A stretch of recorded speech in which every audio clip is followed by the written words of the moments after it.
Yung ulam namin guys, oh. Alamang na may rong baboy.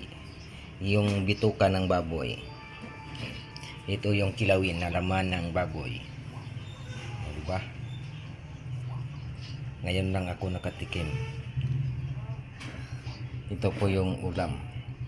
May pagkapin pang husay, tinapay, may cellphone. May harap pa kami sa ngarampangan guys, oh.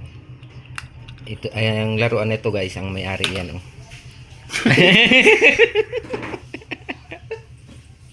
Yan ang may-ari ng ng ano guys, ng laruan. Hi guys.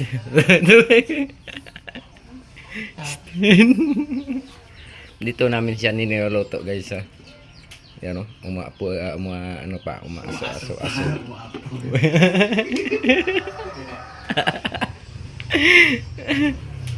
Meron pang talong.